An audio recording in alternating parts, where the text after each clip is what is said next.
أما بعد فأعوذ بالله من الشيطان الرجيم بسم الله الرحمن الرحيم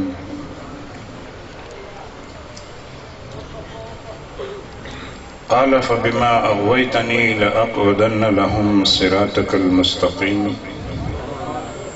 ثم لآتينهم ما بين أيديهم وعن شمائلهم ولا تجد أكثرهم شاكرين قال فبعزتك لأغوينهم أجمعين إلا عبادك منه المخلصين صدق الله مولانا العظيم وبلغنا رسوله النبي الأمين الحبيب الكريم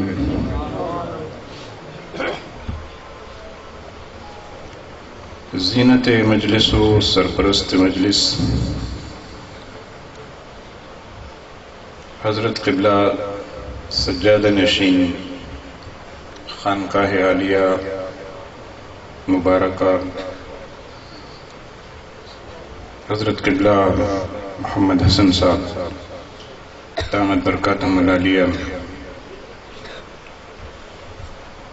حضرت قبلہ مفتی عمر حیات صاحب، حضرت علامہ مفتی وزیر احمد صاحب، دیگر علماء کرام جن سے میں واقف نہیں ہوں اور ان کے اسماء ذکر کرنے سے معذور ہوں، ایک جمع وفیر ہے علماء کا، طلباء کا، اور اسٹیج پر بھی معزز علماء و مشائخ تشریف فرما ہیں۔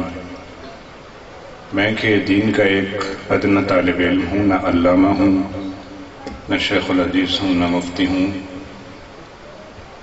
نہ شیخ طریقت ہوں، نہ رہبر شریعت ہوں۔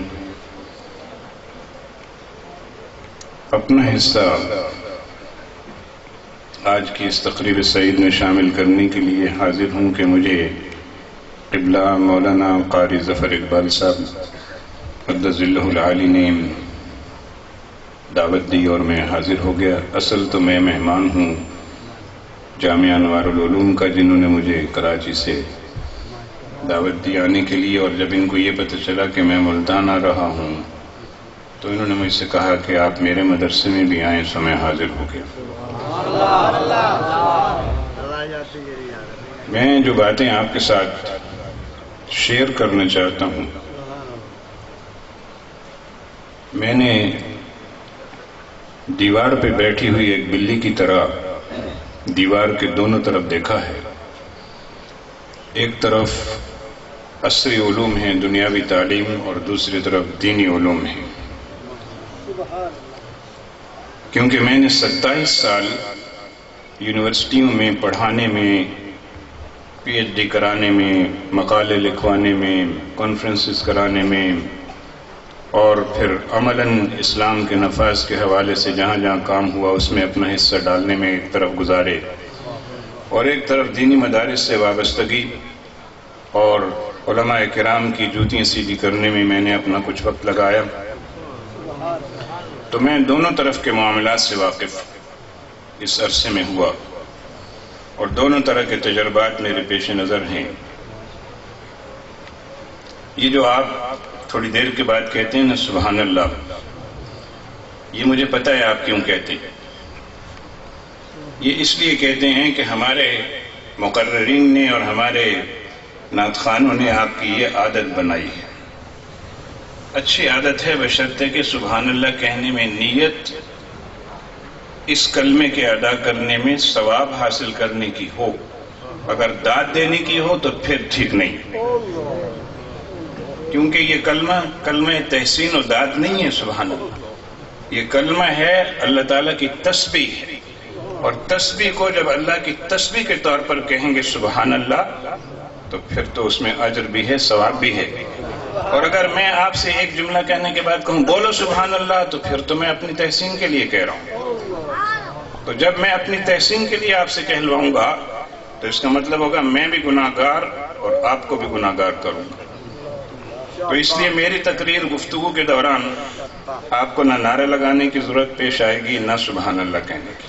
ہاں، اجر و ثواب کے لیے آپ نے کہنا ہو تو آپ اپنے دل میں بھی کہہ سکتے ہیں۔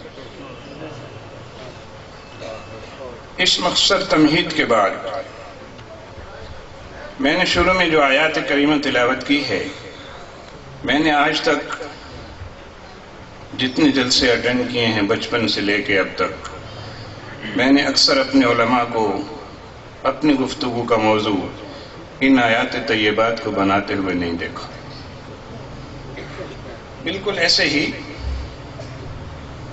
جیسے ہم کسی اہل حدیث مکتب فکر کی مسجد میں چلے جائیں، کسی دیوبندی مکتب فکر کی مسجد میں چلے جائیں اور وہاں لوگوں کو نماز پڑھتا ہوا دیکھیں، امام کو پڑھاتے ہوئے دیکھیں اور روز مشاہدہ کریں، تو جو آیتیں وہ تلاوت کرے گا وہ ہمارے اہل سنت کے ائمہ اپنی نمازوں میں تلاوت نہیں کرتے، اور جو ہمارے ائمہ تلاوت کرتے ہیں وہ نہیں کرتے۔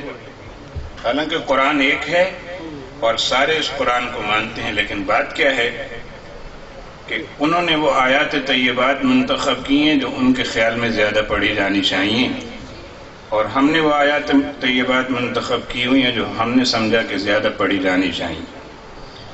تو اس طرح کیا ہوا، آدھی دنیا سے وہ محروم ہیں، آدھی سے بھی زیادہ سے، اور کچھ چوتھائی ایک دنیا سے ہم بھی محروم ہیں، اس لیے کہ جو آیات ان کے یہاں تلاوت کی جا رہی ہیں تو قرآن کا حصہ، اور ان کے پڑھنے کا بھی وہی ثواب ہے۔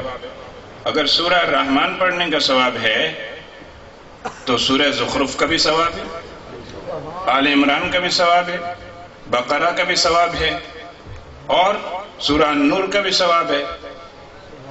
لیکن ہماری مساجد میں سورہ النور کم پڑھی جاتی ہے، اس لیے کم پڑھی جاتی ہے کہ اس کے اندر کوڑے لگانے کی بات ہے، اس کے اندر تہمت لگانے والوں کی سزا کی بات ہے، اس کے اندر چور کے ہاتھ کاٹنے کی بات ہے، اس کے اندر اور بہت سارے احکامات ہیں۔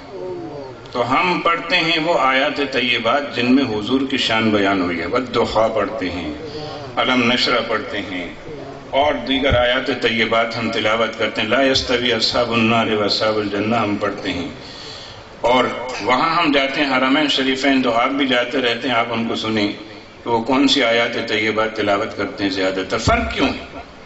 فرق اس لیے ہے کہ جیسی آپ جس کی عادت بنا دیں گے ویسی ہی ہو جائے گی۔ تو میری یہ کوشش ہے اور میرا یہ خیال ہے کہ ہمیں اعتدال کی راہ اپنانی چاہیے، کیونکہ ہم ہیں ایک دینی دارالعلوم کے اندر، اور دین کے جو قائد ہیں وہ علماء کرام ہیں، اور جب ہم علماء کرام کے پیچھے چل رہے ہیں تو ہمیں اعتدال کا راستہ اختیار کرنا چاہیے جو ہمارے بزرگ علماء نے ہمیشہ اختیار کی۔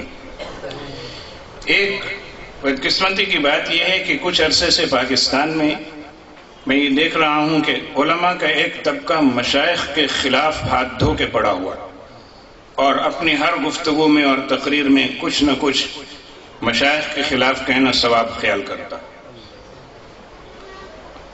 یہ بڑی افسوسناک بات ہے، اس لیے افسوسناک بات ہے کہ ہمارے جتنے مشائخ گزرے ہیں اکابر، وہ جتنے اکابر ہمارے بزرگ گزرے ہیں، یہ یا ان کی اولادیں ہیں، یا ان کے جانشین ہیں، یا ان کی خانقاہوں کے امین ہیں، یا ان کے محافظ ہیں، یا ان کے سلسلے کو لے کر چلنے والے ہیں۔ لیکن کبھی کبھی میں ایسا بھی دیکھتا ہوں کہ خانقاہی نظام میں بعض مشائخ علماء کے خلاف سفارا، تو اعتدال نہیں ہے۔ اعتدال ہونا چاہیے ہمارے ہاں۔ میں یہ بات اس جگہ اس لیے کہہ رہا ہوں کہ یہ جگہ یہ بات کہنے کی ہے، یہ دارالعلوم ہے، عام مجمع جلسہ نہیں ہے کہ میں یہاں آپ کو میلاد کی ایک تقریر سنا دوں اور آپ واہ واہ کریں، سبحان اللہ کریں اور نعرے لگائیں۔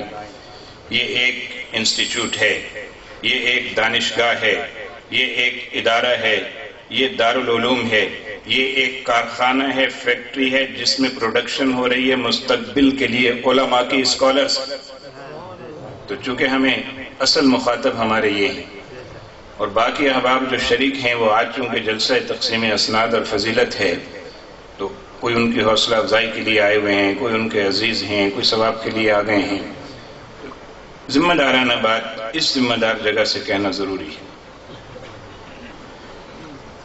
مشائخ کے ساتھ بھی میری نشستیں ہوئی ہیں، اور وہاں میں نے دیکھا کہ جب علماء کے خلاف بات ہوتی ہے تو میں ان سے یہ عرض کرتا ہوں دستہ کہ حضرت خواجہ نظام الدین محبوب الہی رحمت اللہ تعالی علیہ کیا تھے؟ اگر میں نے کہا اصل پہ غور کریں تو وہ ملا تھے، آپ کو ناگوار نہ گزرے، اس لیے کہ ملا کا لفظ آج برا ہو گیا ہے، ورنہ فارسی میں اصلاً عالم کو ملا ہی کہتے تھے، غنّے کا اضافہ ہم نے کر لیا۔ ان کا نام تھا ملا نظام الدین بحاس۔ جب وہ حضرت بابا فرید الدین گنج شکر کی خدمت میں حاضر ہوئے تو ان کا نام کیا تھا؟ ملا نظام الدین بحاس۔ تو جب ان کی خانقاہ کے اور ان کے خلیفوں کے ایک خلیفے سے میری گفتگو ہوئی، وہ بھی صاحب سجادہ ہے، اور وہ علماء کی برائی کرنے لگے، میں نے کہا ہوش سے، آپ خود مولوی کی ملا کی اولاد ہیں، تو پھر مولوی کے خلاف کیسے بولتے ہیں آپ خود ملا کی اولاد، کیسے میں ملا کی اولاد ہوں؟ میں نے کہا تیرا دادا ملا، تیرا پردادا ملا، تیرا لکڑ دادا ملا خواجہ نظام الدین ملا، اور خواجہ معین الدین اجمیری چشتی ملا، ملا معین الدین مشہور تھے۔ یہ تو بعد میں ہم نے، جب وہ صاحب طریقت ہوئے، جب طریقت کا ان کے علم پر غلبہ ہو گیا، طریقت ان کے علم پر غالب آ گئی، علوم لدنیہ علوم ظاہریہ پر جب غالب آ گئے تو پھر ان کو ہم نے کہا خواجہ ہیں، حضرت ہیں، قطب ہیں، غوث ہیں اور غریب نواز ہیں۔ ورنہ جو ان کا تعارف تھا اس وقت تک، جب تک وہ علوم ظاہریہ سے فارغ ہو کر مسند تدریس پر بیٹھے تھے، حضور غوث اعظم رضی اللہ تعالیٰ عنہ کو دیکھ لیں، شیخ عبد القادر، ہر کوئی کہتا شیخ عبد القادر جیلانی، یہ تو بات کی بات ہے، غوث اعظم، محبوب سبحانی، قطب ربانی، ہاں یہ تو بات کی بات ہے نا۔ تو اصلاً جتنے مشائخ ہوئے ہیں یہ پہلے عالم ہوئے ہیں پھر شیخ ہوئے ہیں، تو جب یہ پہلے عالم ہوئے ہیں تو یہ مولوی ہیں، اور مولویوں کے پیچھے ہماری ساری قوم تھی، علماء کے پیچھے ہماری قوم تھی، آج بھی علماء کے پیچھے ہیں، اس لیے علماء کو بھی اپنی ذمہ داریوں کا پتہ ہونا چاہیے اور مشائخ کو بھی اپنی ذمہ داریوں کا علم ہونا چاہیے، تو عدل کرنا چاہیے۔ عدل یہ ہے کہ ہم اپنی قوم کی رہنمائی اس طرح سے کریں جس طرح اللہ اور اس کے رسول صلی اللہ علیہ وسلم نے ہم سے تقاضا کیا ہے۔ تو میں نے جو آیات طیبات شروع میں تلاوت کی، میں نے کہا ہمارے لوگ نہیں کرتے، اس لیے نہیں کرتے کہ خیر کس لیے نہیں کرتے اس مسئلے کو چھوڑ دیتے ہیں فی الحال، کیونکہ اس سے ہو سکتا ہے کوئی نئے مسائل ہمارے ساتھیوں کے لیے جنم لینے لگے۔ قال فَبِعِزَّتِكَ لَأُغْوِيَنَّهُمْ أَجْمَعِينَ إِلَّا عِبَادَكَ مِنْهُمُ الْمُخْلَصِينَ۔ یہ جملہ کس کا ہے؟ شیطان کا ہے۔ آپ نے کسی عالم سے گفتگو کے آغاز میں شیطان کا کوئی جملہ نہیں سنا ہوگا، اور چونکہ شیطان کے اس جملے کو قرآن نے بیان کر دیا تو اب یہ قرآن کی آیت ہے۔ جب یہ قرآن کی آیت ہے تو یہ اتنی ہی اہم ہے جتنی سورہ یاسین کی کوئی آیت ہے، کیونکہ وہ بھی قرآن ہے، یہ بھی قرآن۔ یہ بات کیا ہوئی؟ شیطان نے قسم کھا کر کہا، تیری عزت کی قسم، میں ان سب کو اغوا کروں گا، لَأُغْوِيَنَّهُمْ اجمعین۔ جو علماء کرام ہیں وہ جانتے ہیں کہ اس کے اندر تاکید کون سی، لام بھی تاکید کا ہے، اغوینہم میں نون مشدد ثقیلہ موجود ہے تاکید کا، دو تاکیدیں اس کے اندر موجود ہیں، لأغوینہم اجمعین، میں ان سب کو ضرور بالضرور اغوا کروں گا۔ بڑی عجیب بات ہے، بڑا دعویٰ ہے، اور اللہ کے مقابلے میں کھڑے ہو کر اس نے یہ دعویٰ کی، اور ساتھ ہی اسے یہ کہنا پڑا الا عبادک منہم المخلصین، مگر جو تیرے مخلص بندے ہوں گے نا ان کے ساتھ میں یہ نہیں کر سکوں گا۔ عجز کا اظہار بھی کرنا پڑ گیا اس کو، کیونکہ اس کو پتا تھا کہ اللہ کے جو مخلص بندے ہیں نا وہ بڑے ڈاٹے ہوتے ہیں، تگڑے ہوتے ہیں، ان کے سامنے میرا بس نہیں چلے گا۔ تو اس نے کہا، پہلے تو اس نے کہا نا سب کو اغوا کروں گا، پھر اس نے اللہ کے ساتھ جو ہے وہ کیا کیا؟ استثناء کیا۔ کیوں بھئی علماء کرام جو فارغ التحصیل ہو رہے ہیں، استثناء کے لیے اللہ استعمال ہوتا ہے کہ نہیں ہوتا؟ ہاں، جاء زید الا جاء قوم الا زید، تو اللہ استثناء کے لیے ہوتا ہے نا استعمال، کیونکہ یہ مدارس کا طلبہ کا مجمع ہے تو تھوڑی سی بات ساتھ ساتھ صرف ناف کی بھی چلتی رہے تو میرے خیال ہے حرج کوئی نہیں ہے۔ تو اس نے پہلے تو سب کے جھاڑو پھیر دیا نا، سب کو میں اغوا کروں گا، پھر اس کو استثناء کرنا پڑا۔ اب یہ الگ بات ہے کہ یہاں پر جو ہے استثناء کیا ہے، متصل ہے کہ منقطع ہے، یہ بحث آپ سوچتے رہیے اور پھر اس پر بھی کبھی بات کر سکتے ہیں آپ۔ اب اس نے بڑے ٹھسے کے ساتھ یہ بات کہہ دی، میں ان سب کو اغوا کروں گا۔ اور کن کو اغوا کروں گا جناب؟ آپ کو، مجھے، ہم سب کو، کیونکہ اس نے سب کہا نا، تو سب میں ہم سارے ہی شامل ہیں، اور سب میں ہم شامل نہیں ہیں، سارے اولیاء اللہ بھی شامل ہیں، غوث و کتب و ابدال بھی شامل ہیں۔ آپ کو یہ بات ناگوار نہ گزرے، دعوت اس کا اسی طرح ہے، اور دلیل بھی اس پر موجود ہے۔ آسمان سے ایک نور طلوع ہوتا ہے اور اس میں سے آواز آتی ہے، عبد القادر، ہم نے عبادات کا تکلف آج تم سے اٹھا دیا۔ اور غوث اعظم رضی اللہ تعالی عنہ سن کر کیا کہتے ہیں؟ لا حول ولا قوت الا باللہ العلی العظیم۔ اور ان سے کسی نے پوچھا، حضرت جی نور آسمان پہ نظر آتا تھا، روشنی تھی، اس میں سے آواز یہ آئی، اور واقعی ہو سکتا ہے اللہ نے آپ سے عبادات کا تکلف اٹھا دیا ہو؟ انہوں نے فرمایا، جب میں نے یہ سنا نا، اچھا میں پہلے آپ سے پوچھتا ہوں، اگر کبھی خواب میں ہمیں یہ نظر آ جائے، یہ شیطان جو ہے نا، یہ ہر ایک کی تصویر بنا لیتا ہے، حضور کی تصویر نہیں بنا سکتا۔ حضور نے فرمایا، انہو لا یتمثل بی، وہ میرے مثل بن کے نہیں آ سکتا، ہر ایک کی بن سکتا۔ تو اس کا مطلب یہ ہے کہ کبھی پیر بن کے بھی آ سکتا ہے، کبھی استاد بن کے بھی آ سکتا ہے خواب میں، شکل ویسی ہو، حقیقت نہ وہ مرشد ہو نہ وہ عالم ہو۔ لیکن جب مرشد کامل ہوتا ہے نا، حضور کے نقش قدم پر شیطان اس کی شکل میں بھی نہیں آ سکتا، کیونکہ وہ مرشد نائب رسول ہے۔ تو جیسے وہ اصل کی نقل نہیں بنا سکتا، وہ نائب کی بھی نہیں بن کے آ سکتا۔ یہ الگ بات ہے کہ نظروں کا دھوکہ ہو جائے، تو وہ خواب میں آ کر کبھی کہہ دے، مثلا خدا نہ خواستہ مجھے کبھی اس نے کہہ دیا ہوتا، کل سے تمہیں فرض نمازیں پڑھنے کی ضرورت نہیں ہے، تیری ساری نمازیں ہم نے قبول کر لیں، اب تو تقریریں کیا کر اور درس دیا کر، بس یہی تیری عبادت ہے۔ میں نام نہیں لیتا، ایک مولانا صاحب تھے ہمارے، بڑی شاندار دھوم دھڑلے کی تقریریں گج وج کے کرتے تھے، میں تو ذرا ڈھیلی ڈھالی سے گفتگو کرتا ہوں۔ تو ایک دن مجھے ان سے محبت ہو گئی اور میں طالب علمی میں ان کے ساتھ چلتا تھا ان کی تقریریں سننے کے لیے۔ تو عشاء کی نماز کے بعد جو ہے وہ واک کے لیے چلتے تھے، تو وہ عشاء کی نماز سے ذرا پہلے ہی چلتے تھے، تو واک کر کے آ جاتے تھے، اور اس کے بعد پھر تقریر کا ٹائم ہو جاتا تھا، پھر جلسے میں چلے جاتے تھے۔ تو میں نے بے وقوفی میں ایک دن ان سے پوچھ لیا کہ یہ نہ آپ عشاء کی نماز پڑھتے ہیں نہ فجر کی پڑھتے ہیں؟ کہنے کہ لے اینیاں تقریراں کیتیاں نے تے اجے انہیں ساڈے کولوں نمازاں دا حساب لینا ہے۔ میں نے کہا واہ کیا بات ہے۔ تو یہ ہے لَأُغْوِيَنَّهُمْ أَجْمَعِينَ، ان سب کو میں اغوا کروں گا۔ تلبیس ابلیس یہی ہے۔ تو حضور غوث اعظم فرماتے ہیں، میں نے کہا لا حول ولا قوت الا باللہ العلی العظیم، اس لیے کہ حضور صلی اللہ علیہ وسلم سے تو اللہ تعالیٰ نے نہ کہا کہ میں نے تم سے عبادات کا تکلف اٹھا دیا، یہ مجھ سے کہہ رہا ہے، یہ اللہ کی آواز نہیں ہو سکتی، یہ ابلیس ہی ہو۔ اور جب میں نے لا حول پڑھی تو اس نے دوبارہ یہ کہا کہ عبد القادر تو اپنے علم کی وجہ سے بچ گیا۔ آپ نے پھر دوبارہ کہا لا حول ولا قوت الا باللہ العلی العظیم۔ یہ غرور علم بھی بڑی شے ہے، یہ انسان کی گردن میں 1.5 فٹ کا سریا فٹ کر دیتا ہے، پھر اس کی گردن جھکتی ہی نہیں ہے۔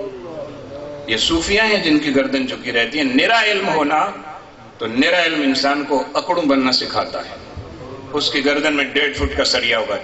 جس آدمی کی گردن اکڑی ہوئی آپ دیکھیں، سمجھ لیں اس کی گردن میں شیطان نے 1.5 فٹ کا سریا فٹ کر دیا، اس لیے اس کے اندر عاجزی ہے نہیں۔ علم تو عاجزی سکھاتا ہے۔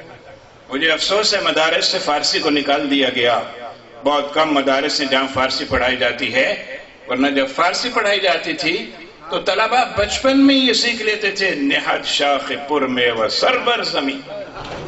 ہے یا نہیں ہے بھائی جنہوں نے فارسی پڑھی ہے؟ نہاد شاخ پر میوہ سر بر زمین، جس شاخ پہ پھل لگ جاتا ہے وہ اپنا سر زمین پہ رکھ جاتی ہے، جھک دیتی ہے۔ تو علم تو جھکاتا ہے انسان کو، عاجزی سکھاتا ہے۔ تکبر عزازیل را خوار کر، بزندان لعنت گرفتار کر۔ تکبر جب پیدا ہو جائے کسی عالم میں ہو جائے، غیر عالم میں ہو جائے، زمیندار میں ہو جائے، وڈیرے میں ہو جائے، نواب میں ہو جائے، رئیس میں ہو جائے، تو پھر وہ تکبر جو ہے وہ خوار کرت، وہ تو خوار کرتا ہے، عزازیل کو اس نے خوار کی، اور بزندان لعنت گرفتار کرتا ہے پھر۔ تو حضرت شیخ عبدالقادر جیلانی غوث اعظم محبوب سبحانی رحمت اللہ تعالی علیہ نے فرمایا، بدبخت میں اپنے علم کی وجہ سے نہیں، میں اللہ کے فضل کی وجہ سے تیرے شر سے بچ گیا۔ یہ تیرا دوسرا حملہ تھا۔ اس نے کہا، اب غور سے سنیے گا بات، یہ میں نے تھوڑی دیر بعد آپ سے پوچھ بھی لینی ہے۔ وجہ اس کی یہ ہے کہ مجھے یہ آپ سے شکوہ ہے، آپ کو علماء سے شکوے ہوں گے بہت سارے، مجھے آپ سے یہ شکوہ ہے کہ آپ ایک کان سے سنتے ہیں دوسرے سے نکال دیتے ہیں۔ اچھا، ایک دن میرے ایک بڑے اچھے دوست تھے کراچی میں، بڑی اچھی گفتگو فرماتے تھے، وصال ہو گیا ان کا، میں نام نہیں لیتا ہوں کیونکہ بے تکلف کی باتیں ہوتی ہیں نا۔ تو میں نے ان سے کہا، حضرت جی آپ تقریر بڑی شاندار کرتے ہیں، اور بھی علماء کرتے ہیں، لیکن اثر وثر نہیں ہے، اس کی کیا وجہ ہے؟ تو کہنے لگے بس یہ ہے، پبلک پھر ایسی ہوتا ہے، چسکا لینے کے لیے ہماری تقریر سنتی ہے وہ۔ تو میں نے کہا مجھے تو ایسا لگتا ہے کہ ایک کان سے سنتے ہیں دوسرے سے نکال دیتے ہیں، کہتے ہیں شکر کرو یاد نہیں رکھتے ورنہ اگلے جلسے میں ہماری تقریر چلے گی، ہمیں چند تقریریں تو یاد ہیں صرف، اگر انہوں نے یاد رکھا اس کو تو اگلے جلسے میں بولیں گے مولوی صاحب یہ وہی پرانی تقریر ہے جو پچھلے جلسے میں سنی تھی۔ کہتے ہیں شکر ہے ان کو یاد نہیں آتا۔ یہ کچھ اندر کی باتیں ہیں نا جو میں آپ سے شیئر کر رہا ہوں، اس لیے شیئر کر رہا ہوں کہ میرے اپنے ساتھی یہاں بیٹھے ہوئے ہیں، میری اپنی قوم کے لوگ بیٹھے ہیں، طلباء ہیں، میں بھی ایک طالب علم۔ تو حضور غوث اعظم رضی اللہ تعالی عنہ کو اس نے اغوا کرنے کی کوشش کی، لأغوینہم اجمعین میں اس نے کہا میں اپنے اس طریقے سے 70 ولیوں کو اب تک گمراہ کر چکا، جی 70 ولیوں کو میں گمراہ کر چکا ہوں۔ کسی بزرگ کا قول ہے، انہوں نے کہا ان القطب قد یزنی، قطب سے بھی زنا کا صدور ہو سکتا ہے، کیونکہ اگر شیطان اغوا کر لے، شیطان اغوا کر لے تو اس کا مطلب یہ کہ اس کے اغوا کا جو دائرہ ہے نا بڑا وسیع ہے، کوشش یہ کرتا ہے۔ اب یہ الگ بات ہے کہ انسان اس سے بچ جائے۔ جو طلباء اس ادارے کے ہیں اور جو علماء ہیں، ائمہ مساجد ہیں، وہ ذرا سا ہاتھ بلند کریں، میں ان کے چہروں کی زیارت کرنا چاہتا ہوں ثواب کے لیے۔ بسم اللہ، آپ اپنی توہین نہ محسوس کریں، مجھے خوشی ہو رہی ہے دیکھ دیکھ کر، سبحان اللہ، ماشاءاللہ، دیکھیں کیا شان ہے، کتنے لوگ یہاں موجود ہیں ماشاءاللہ، یہ دیکھیں، ادھر دیکھیں، ادھر دیکھیں، نور نور چہرے نظر آ رہے ہیں، سبحان اللہ، بہت شکریہ، جزاکم اللہ۔ یہ جو لوگ ہیں جنہوں نے ہاتھ بلند کیے ہیں، جو یہاں موجود ہیں، اور کچھ جنہوں نے اس لیے نہیں بلند کیے ہوں گے کہ عالم ہونے کے باوجود انہوں نے سوچا میں اپنے آپ کو علماء میں نہیں شمار کرتا ہوں، اس عاجزی کی وجہ سے بھی ایسا ہوا ہوگا کچھ۔ یہ جو حضرات یہ کیسے عالم بن گئے؟ یہ ایسے عالم بن گئے کہ شیطان نے انہیں اغوا کرنے کی تو پوری کوشش کی، مگر یہ اس کے اغوا کے چکر میں پھنسے نہیں، اور جب یہ پھنسے نہیں تو پھر اس نے یہ خود ہی کہا نا، الا عبادک منہم المخلصین، ہم اگر جو تیرے مخلص بندے ہوں گے میں ان کو اغوا نہیں کر سکوں گا۔ میں مبارک دیتا ہوں آپ اللہ کے مخلص بندے ہیں، جبھی تو اس کا بس نہیں چلا آپ کے اوپر، ورنہ تو جب وہ اغوا کرتا ہے تو کیسے کرتا ہے؟ اس نے کہا ثم لآتینہم من بین ایدیہم وعن شمائلہم، میں جناب سامنے سے بھی آؤں گا، میں دائیں بائیں سے بھی آؤں گا، آگے پیچھے سے بھی آؤں گا تمہیں اغوا کرنے کے لیے۔ ہاں، اور کیسے آتا ہے وہ؟ جب کسی بچے کو کوئی اس کے ماں باپ کسی مدرسے میں داخل کرانے جاتے ہیں، کسی مدرسے میں داخل کرانے جاتے ہیں، جب وہ لے کے جاتے ہیں نا کسی عالم کے پاس، قاری صاحب کے پاس، استاد کے پاس، کہتے ہیں بچے کو لائے ہیں، اس کو آپ داخل کر لیں اپنے مدرسے میں پڑھنے کے لیے، تو استاد صاحب کہتے ہیں سبحان اللہ، بڑی اچھی بات ہے، اور جب وہ واپس جاتا ہے 2-3 دن بچہ مدرسے آنے لگتا ہے تو اس کے ماموں کو پتہ چلتا ہے، خالہ کو پتہ چلتا ہے، پھپھی کو پتہ چلتا ہے، چچا کو پتہ چلتا ہے کہ بھئی وہ بچے کو مدرسے میں داخل کرا کے آ گیا ہے۔ اور اگر وہ ہیں ماشاءاللہ سے جینٹل مین، کسی مل فیکٹری میں وہ ہیں بابو، کسی ادارے کے اندر وہ ہیں آفیسر، ہاں کسی بزنس سے تعلق رکھتے ہیں، تو وہ فوراً کیا کہتے ہیں یار دماغ خراب ہو گیا ہے، آج کے اس ماڈرن دور میں، ترقی یافتہ دور میں ابھی بھی تم اپنے بچے کو ملا بنانے جا رہے ہو، دنیا کہاں جا رہی ہے اور تم کہاں جا رہے ہو؟ بابا کسی اچھے اسکول میں داخل کراؤ، فیس نہیں ہے تو ہم دیں گے۔ یہ کیا بات ہوئی ہمارے بھانجے کو جا کے وہاں داخل کرا دیا تم نے؟ سالے جو ہیں کراچی میں تو سالہ کسی کو کہنا تو گالی ہوتی ہے نا، سالے۔ تو یہ جو سالے ہوتے ہیں نا، ہر سالہ تو خیر سالہ نہیں ہوتا، لیکن جو بعض سالے ہوتے ہیں بڑے سالے ہوتے ہیں، اور وہ جناب بندے کو کہتے ہیں کہ یہ کیا کیا آپ نے؟ ہمارے بھانجے کو جناب ادھر داخل کرا دیا آپ نے مولوی صاحب کے پاس جا کے۔ اس دور میں لکھنے پڑھنے کا دور، اسکول نہیں تھے کیا؟ فیس نہیں تھی ہم دیتے۔ یہ جو وہ ایسی بات کرتے ہیں تو وہ نہیں کر رہے ہوتے، وہ پیچھے سے وہی کر رہا ہوتا ہے، لَأُغْوِيَنَّهُمْ أَجْمَعِينَ۔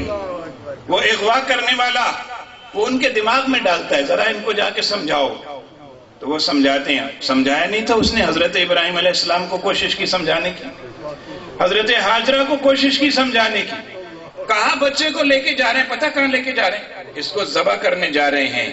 بتاؤ بھلا کوئی اپنے بچوں کو بھی ذبح کرتا ہے؟ اماں جان ان کو سمجھاؤ یہ بیٹے کو لخت جگر کو لے کے جا رہے ہیں۔ تو اماں نے کیا کیا؟ انہوں نے کنکریاں اٹھا کے ماری، چل دفعہ ہو شیطان، تو مجھے اغوا کرنے کے لیے آیا؟ ہاں، اور وہ ایسی کنکریاں ماری اور ایسی اللہ کو پسند آئیں کہ اب حاجی حج کرنے جاتا ہے تو کنکریاں مارے بغیر اس کا حج وہ کہتا ہے مکمل ہی نہیں ہوا۔ میں فقہی مسئلہ نہیں بتا رہا، جنرل بات کر رہا ہوں۔ فقہی مسئلہ ہمیں پتہ ہے، واجبات حج کیا ہیں، فرائض کیا ہیں، مستحبات کیا ہیں، سنن کیا ہیں۔ تو وہ کہتا ہے میرا حج ہی نہیں ہوا کہ میں نے کنکری نہیں ماری شیطان کو، اگرچہ اس میں اپنا آدمی کسی کو وکیل بھی بنا سکتا ہے۔